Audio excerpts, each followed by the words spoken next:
একটি শিক্ষামূলক গল্প, খুব ভালো লাগবে সকলের। গল্পটির নাম তিতলি। আমার খুব প্রিয় লেখিকা গোপা ভট্টাচার্যর লেখা। প্রাণপণে ছুটতে ছুটতে এক সময় হাঁপিয়ে পড়ল তিতলি। থেমে দাঁড়িয়ে গেল, উপলব্ধি করল শরীরের ভেতরের হৃৎপিণ্ডটা প্রবল গতিতে ধুকপুক শব্দে লাফিয়ে চলেছে। গা বেয়ে অঝরে ঘাম ঝরে পড়ছে। হাঁপাতে হাঁপাতে একটা গোল করে বাঁধানো বটগাছের নিচে এসে কুঁকড়ে বসল। কতক্ষণ দৌড়েছে সে খেয়াল তার নেই। এই এলাকাটা তার সম্পূর্ণ অচেনা। চোখ ঘুরিয়ে চারপাশটা দেখে বৃথায় জায়গাটা চেনার চেষ্টা করল। সোজা পিচ রাস্তার সারি সারি দাঁড়ানো ল্যাম্পপোস্টগুলো যেন এক সঙ্গীকে পেয়ে মায়াবী আলোয় তাকে আপ্যায়ন করল। একটা নির্জন এলাকায় দুপাশ জুড়ে বিস্তৃত ক্ষেত।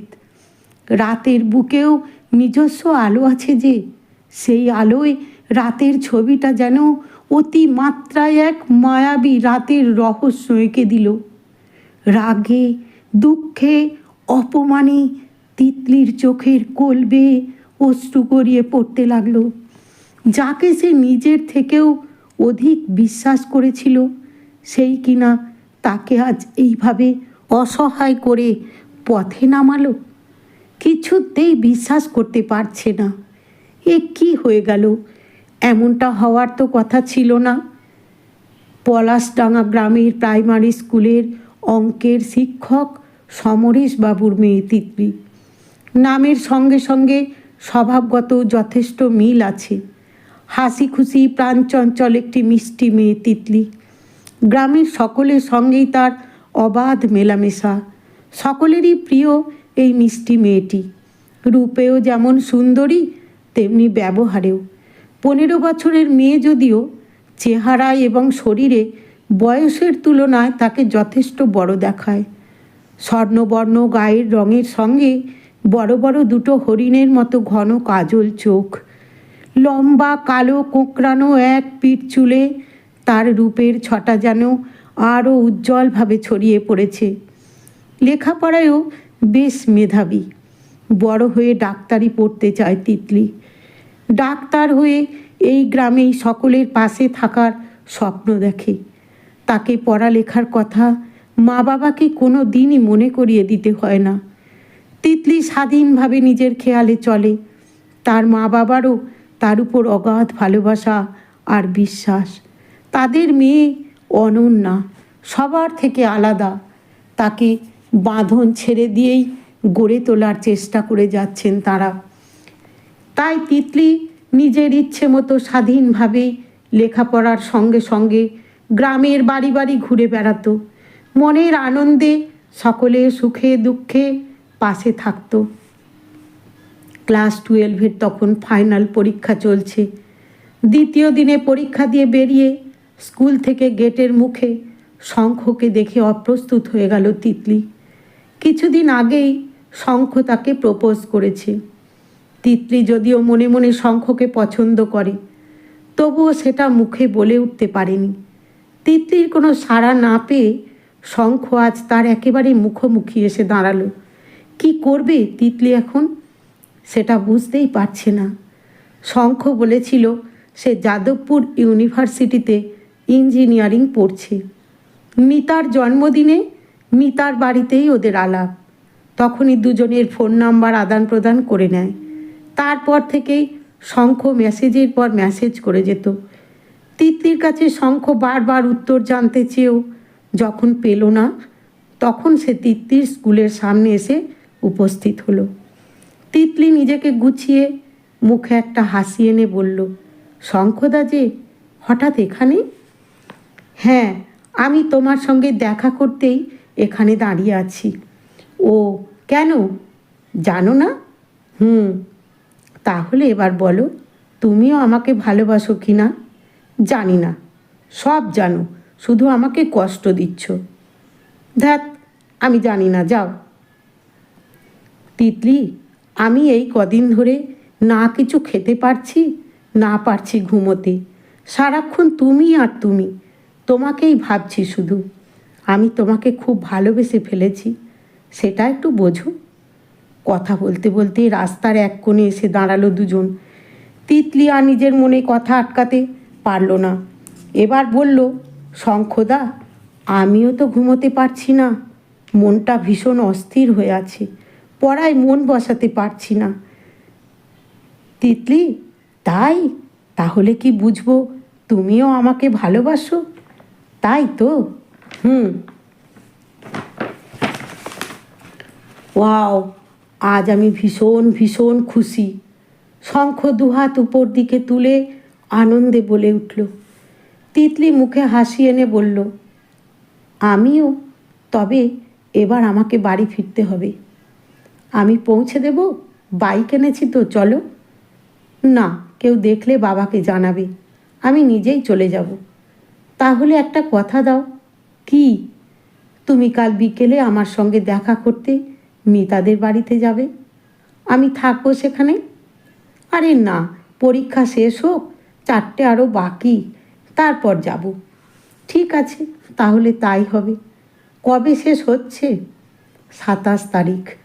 ঠিক আছে, 28 তারিখ আমাদের দেখা হচ্ছে।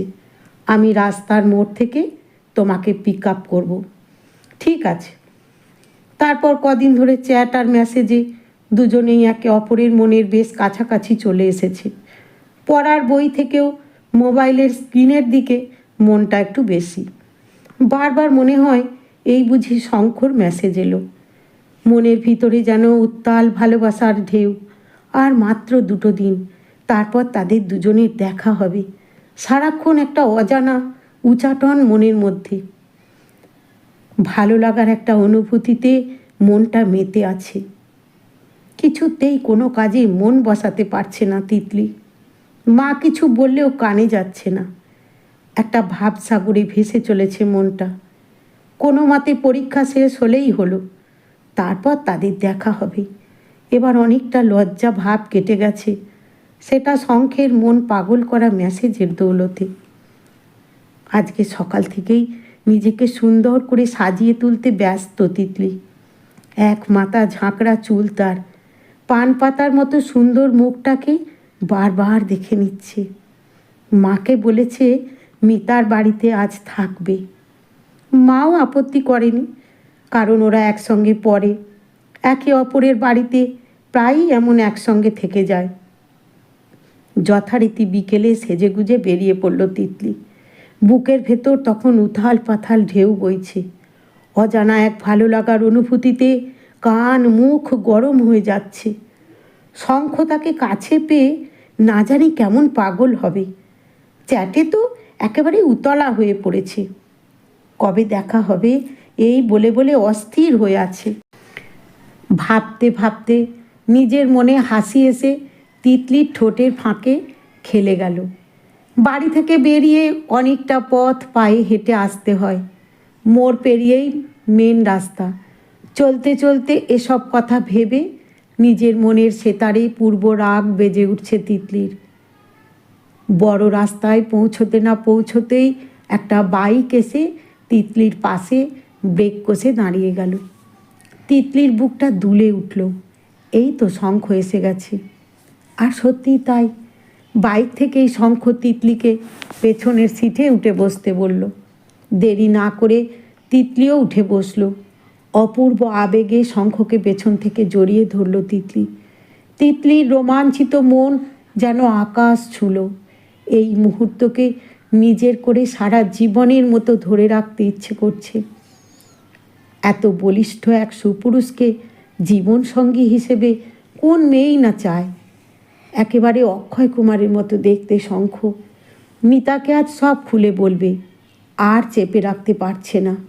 সুখের অনুভূতি কারোর সঙ্গে ভাগ করলে সেটা যে আরও বেড়ে যায়। মনের খুশির ছাপ চোখে মুখে এসে যেন প্রতিফলিত হচ্ছে। মাঝে ঠোঁটের ফাঁকে হাসি এসে উকি দিচ্ছে। একটা পানের দোকানের সামনে এসে থামল। একটু নামবে তিতলি? এখানে কেন? আরে একটা সিগারেট টানতে দেবে না? এই মুহূর্তটা একটু ভালো করে উপভোগ করতে দাও। শঙ্খের কথা শুনে মৃদু হেসে বাইক থেকে নেমে পড়ল। বাইক স্ট্যান্ড করে এগিয়ে গেল দোকানের দিকে। শঙ্খ সিগারেটটা মুখে নিয়ে টানতে টানতে বলল, তিতলি, একটা বুদ্ধি মাথায় এসেছে আমার। কি গো? মিতার বাড়িতে এখন না গিয়ে চলো আমরা অন্য এক জায়গায় যাই, সেখানে নিরালায় কথা বলতে পারবো, পরে মিতার বাড়িতে যাওয়া যাবে। কি, রাজি?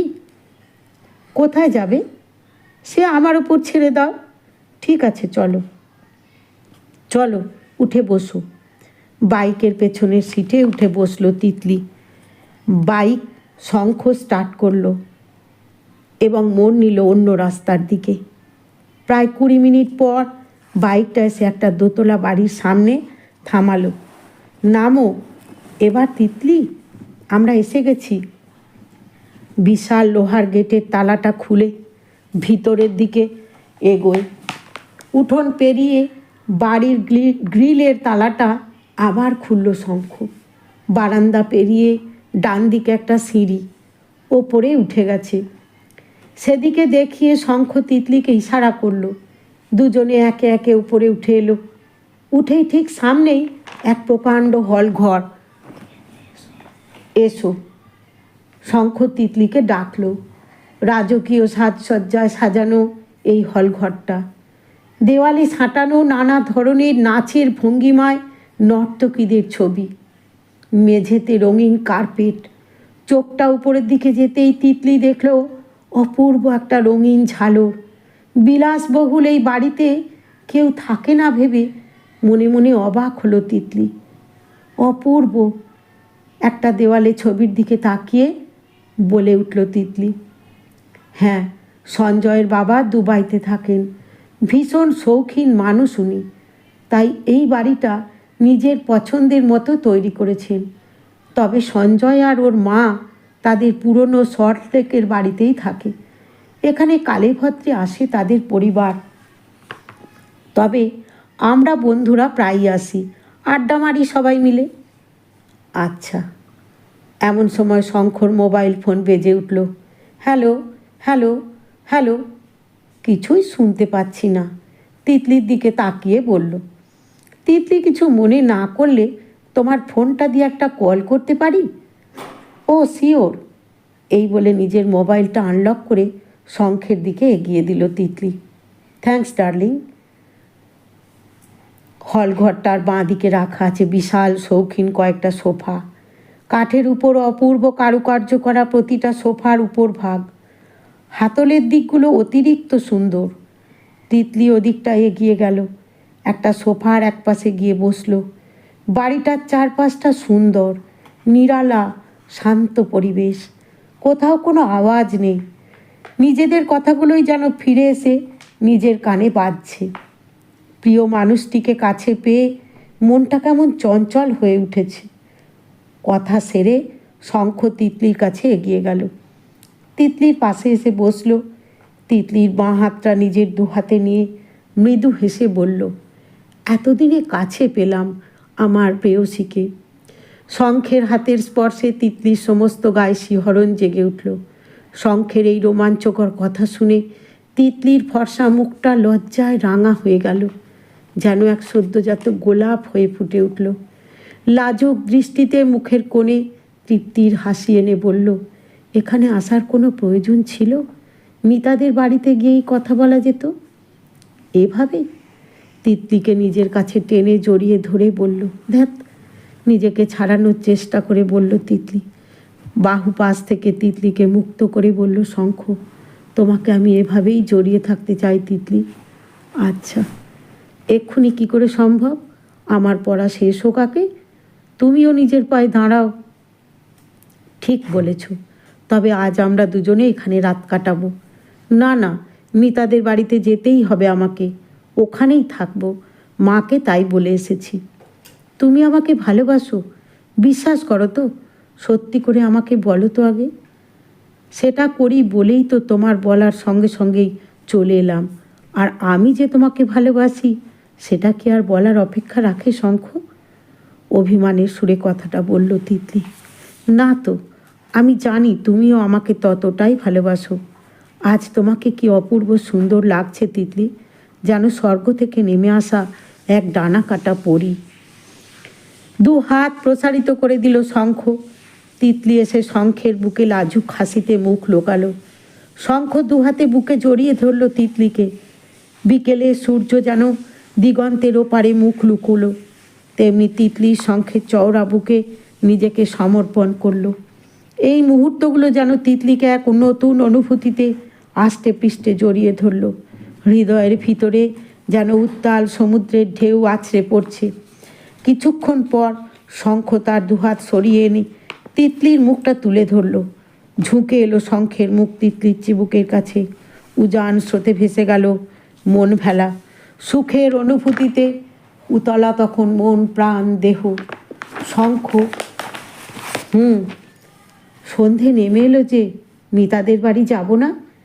না, মা ফোন করলে আমি এক্ষুনি মিতাকে জানিয়ে দিচ্ছি, সব সামলে নেবে ও। শোনো তিতলি, আমি বাইরে গিয়ে কিছু খাবার নিয়ে আসছি, তুমি এখানে কিছুক্ষণ থাকো, কেমন? বলে দাও তাহলে। আমার ফোন কাজ করছে না, তোমারটা দিয়েই করছি। বাইরে তো যাবই, তখনই করে নিচ্ছি, কেমন? ঠিক আছে, তবে তুমি তাড়াতাড়ি এসো, একা একা আমার এখানে ভয় করবে। আরে এই যাবো আর আসবো, এই বলে তিতলির গালে একটা চুম্বন খেলো শঙ্খ। আচ্ছা এসো, আমি থাকতে পারবো। কেমন এক অলৌকিক নেশা যেন তিতলিকে ঘিরে ধরেছে। শঙ্খ যেন তাকে সম্মোহন করে ফেলেছে। ভালো মন্দ সব কিছুই যেন শঙ্খ বুঝবে। সম্পূর্ণ আত্মসমর্পণ করে ফেলেছে মনে প্রাণে। তাহলে আসছি, ফোনটা নিয়ে গেলাম, এই বলে বেরিয়ে গেল শঙ্খ। যাওয়ার সময় ঝাড়বাতির আলোগুলো জ্বালিয়ে গেল শঙ্খ। মোহিনী আলোতে হলঘরটার শোভা অতি মাত্রায় রমণীয় হয়ে উঠল। দেওয়ালে টাঙানো পোর্ট্রেটগুলো যেন এই আলোতে জীবন্ত হয়ে উঠেছে। ছবির এক নর্তকী যেন চোখের ইশারায় তিতলিকে কাছে ডাকছে। ধীর পায়ে ওই ছবিটার দিকে এগিয়ে যায় তিতলি। চোখ যেন কত কী বলছে। ভালো করে নিরীক্ষণ করে দেখল এক অস্পষ্ট আতঙ্কের ছবি সেই চোখে। তিতলির মন বিচলিত হয়ে উঠল। দাঁড়িয়ে চেয়ে রইল বেশ কিছুক্ষণ। তারপর কি মনে হলো সে আরও এগিয়ে গেল। ছবিটাকে ছুঁতে ইচ্ছে হলো তার। হঠাৎ পায়ের পাতায় ধারালো কিছুর খোঁচা লাগলো বলে মনে হলো। নিচে ঝুঁকে কি আছে দেখার চেষ্টা করলো, কিছুই তো নেই। তাহলে খোঁচাটা লাগলো কি করে? নিজের মনকেই প্রশ্ন করল। সুন্দর কার্পেট দিয়ে মেঝেটা ঢাকা, তাই কিছু দেখতে না পেয়ে সন্দেহ বসে কার্পেটের কিনারের অংশ ধরে টেনে উপরে তুলে ধরল। ঠিক তখনই কিছু একটা তার চোখে পড়ল। একটা লেডিস বেল্ট পরে আছে ওখানে, আর তার হুকটা পেরেকের মতো উঁচু হয়ে আছে। সেটাই তার পায়ে খোঁচা লেগেছিল। এবার সে বুঝতে পারল। তবে এই বেল্ট এখানে কেন? তিতলির মনে প্রশ্নের উদয় হলো। ওর আবার ডিটেকটিভ বই পড়ে পড়ে মনটা কৌতূহলপ্রবণ হয় কখনো কখনো। আজও বেল্টটা দেখে তার মনে সন্দেহের বীজ জন্ম নিল। কার্পেটটা আরেকটু তুলে ধরল তিতলি। একটা ছোট্ট ডায়েরি দেখতে পেল। কৌতূহল মনে বেল্টটার ডায়েরিটা তুলে আনলো। বেল্টটা সাদা রঙের ছিল বোঝা যাচ্ছে, যদিও অনেকটা ফ্যাকাশে হয়ে আছে। এবার ডায়েরিটা খুলে দেখল। কিছু লেখা, যা হিন্দি ভাষায় লেখা। ডায়েরির আগের কিছু পাতা ছেঁড়া। হিন্দি ভাষা তিতলির জানা, তাই পড়তে অসুবিধে হলো না। পড়তে গিয়ে হাত পা ঠান্ডা হয়ে গেল তার। ওখানে প্রথমেই লেখা আছে পালাও। তারপর লেখা, এটা একটা মেয়েদের ধরার ফাঁদ। আমাকে ভুলিয়ে ভালিয়ে এখানে নিয়ে আসা হয়েছে। আনোয়ারকে আমি ভালোবেসে ওর হাত ধরেই বাড়ি থেকে পালিয়ে এসেছি। আসার সময় প্রাইভেট গাড়ি করে দুজনে এসেছি। রাতের অন্ধকারে কোথায় নিয়ে এসেছে আমাকে কিছুই বুঝতে পারিনি। প্রশ্ন করাতে বলেছিল এটা আনোয়ারের নিজের বাড়ি। আমিও তার কথা বিশ্বাস করেছিলাম। আমি কিছু বোঝার আগেই আমাকে অন্যের হাতে তুলে দেয় সে প্রবঞ্চক। তারপর আর একবারের জন্যও এখানে আসেনি। আমি কেঁদে পায়ে পড়েছি ওদের।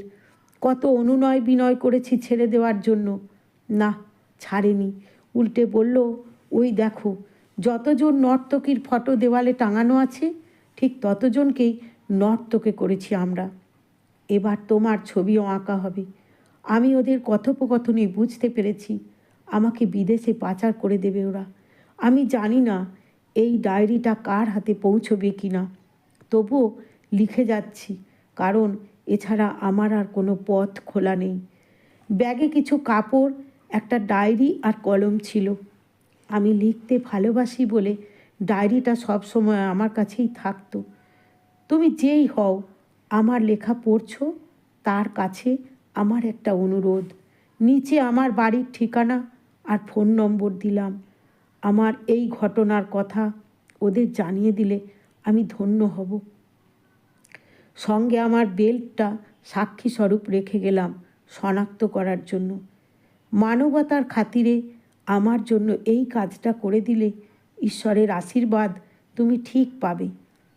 শেষে আর একটা কথা, যদি তুমিও আমার মতো এই চক্রের ফাঁদে পা দিয়েছ, তাহলে এক্ষুনি পালাও। যে করে হোক পালিয়ে যাও। তোমার মঙ্গল হোক। মঙ্গলা ঘোষ। লেখাটা পড়ার পর তিতলি স্তব্ধ হয়ে মেঝেতে বসে পড়ল। রাগ, অপমান, আতঙ্ক সব মিলিয়ে এতটা ভুলের জন্য নিজেকে ধিক্কার দিতে লাগলো। না, আর দেরি করা যাবে না। যেভাবেই হোক পালাতে হবে। শঙ্খ আসবে না আর, সেটা এতক্ষণে বুঝে গেছে তিতলি। মোবাইলটাও ফন্দি করে নিয়ে গেল। শঙ্খের উপর এত বিশ্বাস কী করে করলো তিতলি? শঙ্খ আসল নাম নাকি এটা তার ছদ্মনাম? হাজার প্রশ্নের জালে মাথাটা ঠিক রাখতে পারছে না আর। ঝটপট ব্যাগটা খুলল, ডায়েরি আর বেল্টটা ঢুকিয়ে নিল। তারপর মনে হলো কাপড়টা ব্যাগে করে এনেছিল মিতার বাড়িতে পরবে বলে। সেটা এক টানে বার করে কাপড়ের ওপর পরে নিল। ওড়না দিয়ে মুখটা যতটা পারা যায় ঢেকে দরজা খুলে বেরিয়ে পড়ল। দোতলা থেকে নেমে নিচের তলার বারান্দায় এসে দাঁড়ালো। চারপাশটা ঘুটঘুটে অন্ধকার। অমাবস্যা নাকি আজ? আস্তে করে গ্রিলটা খুলে উঠোনে নেমে এলো তিতলি। এগিয়ে গেল গেটের দিকে। গেটের কাছে পৌঁছে দেখল গেটে বাইরে থেকে তালা দেওয়া। এবার কি করবে বুঝতে পারছে না কিছুতেই। চারপাশটা উঁচু দেওয়ালে ঘেরা। মনে পড়ল ঢোকার সময় গেটের বাঁ পাশে একটা কাঁঠাল গাছ দেখেছিল, কিছু কাঁঠাল ঝুলছিল। মনে পড়তেই সেদিকে এগিয়ে গেল তিতলি। গাছে চড়ার চেষ্টা করতেই একটা ডাল হাতের কাছে পেয়ে গেল। গ্রামের মেয়ে সে, গাছে চড়তে ভালোই জানে। ঝটপট উঠে গেল গাছে। গাছ বেয়ে পাঁচিলের উপর দাঁড়িয়ে পড়ল তিতলি। এবার এক ঝাঁপ একেবারে কাঁচা রাস্তায় এসে পড়ল। তারপর নিজেকে সামলে সেই রাস্তা দিয়ে দৌড়তে শুরু করলো। কেউ কোথাও নেই। কোনো নির্জন একটা অচেনা এলাকা, তাকে নিয়ে আসা হয়েছে সেখানে। প্রাণপণে ছুটছে তিতলি। কতটা দূর এলো নিজেও জানে না। একটা গাড়ির হেডলাইট এসে চোখে পড়তেই তিতলি দুহাত তুলে দাঁড় করানোর চেষ্টা করলো। গাড়িটা তিতলির সামনে এসে থামল। গাড়ির দরজা খুলে নেমে এলো একজন পুলিশ ইন্সপেক্টর। ইন্সপেক্টরকে সামনে দেখে তিতলির ধরে প্রাণ এলো। তিতলি নিজের অবস্থার কথা সংক্ষেপে জানালো। তার কথা শুনে তাকে গাড়িতে উঠতে বললেন ইন্সপেক্টর। গাড়িটা শিক্ষক মশাইয়ের বাড়ির গেটের সামনে এসে থামল। এত রাতে গাড়ির আওয়াজ পেয়ে উদ্বিগ্ন মনে দরজা খুলে বেরিয়ে এলেন শিক্ষক মশাই, যিনি তিতলির বাবা। ওনাকে উদ্দেশ্য করে ইন্সপেক্টর বললেন, তিতলি আপনার কে? মেয়ে। কেন, কি হয়েছে ওর? বেঁচে ফিরেছে। একটা নারী পাচার চক্রের ফাঁদে পা দিয়েছিল। তবে সাহসী মেয়ে আপনার। তিতলি আমাদেরও বিশেষ হেল্প করেছে, আমাদের অনেক কাজ এগিয়ে দিয়েছে। একটা নারী পাচার চক্রের সন্ধান পেয়ে গেছি ওর সুবাদে। ধন্যবাদ তিতলি। তোমার মতো সাহসী যেন সব মেয়েরাই হয়। এবার থেকে কাউকে বিশ্বাস করার আগে যাচাই করে নিও। আপনি নিজের মেয়েকে ঘরে নিয়ে যান। ও আজ অনেকটাই জীবনের পথ চলার শিক্ষা পেয়েছে। ওকে বকাঝকা না করে বোঝাবেন, সন্তানের বন্ধু হওয়ার চেষ্টা করবেন। ততক্ষণে তিতলি গাড়ি থেকে নেমে এসে বাবার পাশে দাঁড়ালো। মাথা নত করে বাবাকে বলল, বাবা, জীবনে এই প্রথম ভুল করেছি। আমি বুঝতে পেরেছি আমার ভুলটা কোথায় হয়েছে। এবারের মতো ক্ষমা করে দাও। আর অমন কাজ কখনো করব না। ফুঁপিয়ে কেঁদে উঠল তিতলি। তিতলির মাও ততক্ষণে বেরিয়ে এসেছেন। এত রাতে পুলিশের গাড়ি থেকে তিতলিকে নেমে আসতে দেখে হতবাক হয়ে বললেন, তুই মিতাদের বাড়িতে যাসনি? না মা, এখন ওকে ঘরে নিয়ে যান। তিতলি, তোমাকে আবারও অসংখ্য ধন্যবাদ জানাই। আমরা কিছুদিন যাবৎ এই গ্যাংটাকে খুঁজে চলেছি। তুমি তার হদিশ দিলে, আর এই ডায়েরি আর বেল্টটা আমরা নিয়ে গেলাম। নির্দিষ্ট ঠিকানায় পৌঁছে দেব। তুমি সাবধানে থেকো। ধন্যবাদ স্যার, আপনি আমাকে বাড়ি ফিরতে সাহায্য করেছেন। তিতলির বাবা মার কাছে সব কেমন রহস্যের মতো মনে হলো। কি হয়েছে তিতলি, আমাদের খুলে বল। তিতলির মা ক্ষোভ আশঙ্কা মেশানো কণ্ঠে বলে উঠলেন, ঘরে চলো মা, সব বলছি। মা বাবার বিশ্বাসকে অমর্যাদা করার জন্য তিতলি অনুতাপে দগ্ধ হয়ে মনে মনে প্রতিজ্ঞা করল, এবার থেকে মা বাবাকে বন্ধু ভাববে, ওদের কাছে কিছুই লুকোবে না সে। তিতলিকে তার মা বাবা দুপাশ থেকে জড়িয়ে ধরে পরম মমতায় ঘরে নিয়ে এলেন। নমস্কার। আশা করি গল্পটা ভালো লাগবে।